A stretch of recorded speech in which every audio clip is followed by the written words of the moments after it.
Assalamualaikum ya. Waalaikumsalam warahmatullahi. Ayah baru balik beranjak Betul habis. lah. Oh. Ayah tengok Abi berjaya ya, alhamdulillah. Abi dapat bawa turun diri habis diri seorang tau. Bukan mudah tau untuk nak bawa. Betul. Ayah pun sendiri terperanjat kan tengok, tak tahu Abi dah kat bawah ke sini. Tada. Alhamdulillah ya, dengan izin Allah. So tadi ayah keluar pergi mana? Ayah pergi pasal kawan ayah jadi yang bawa Grab tu kan. Tunggu ayah dekat ini Gelang Serai. Oh, jadi ayah berjumpa kawan ayah lah, ada urusan Kawan tersendiri lah ayah. Oh, okey, tak apa. Okey, Dia so okey yang ni Abi nak hadiahkan ayah sesuatu.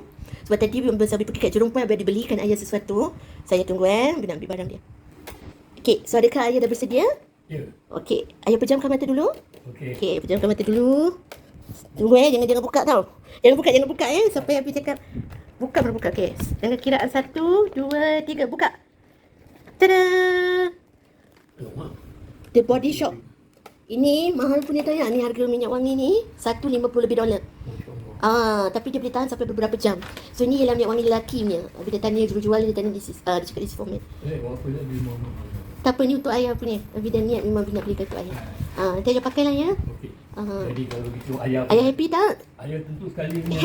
Alhamdulillah. Tentu. Dan Abi dah belikan makanan juga untuk ayah tunggu. Okey, so makanan ni ayah belum pernah try lagi tau, ayah belum pernah cuba.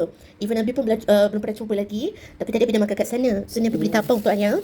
Okey. Nama kedai makan dia Sampan Man kata Abi. Oh, yang Thailand baru tu. Jadi bukan Thailand dia macam kampung, macam punya baba punya, tapi ada halal certified. It's more to kampung lah, kampung style macam orang dulu Kelong kan ada kan macam itu. Dekat atas tu kan. Tingkat satu. Tingkat satu. Tingkat satu sih lebih. Dan ni pun dari kopi. Sekejap selamat menjamu selera Boleh. Tapi ayah nak susun ayah punya barang-barang ni ayah beli dulu. Okey, boleh. Nanti ayah makan lah yang Sampan Man yang Abi belikan tu. Masukkan itu.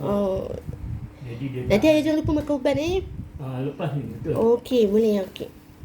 Alright, take care. Assalamualaikum. Waalaikumsalam warahmatullahi.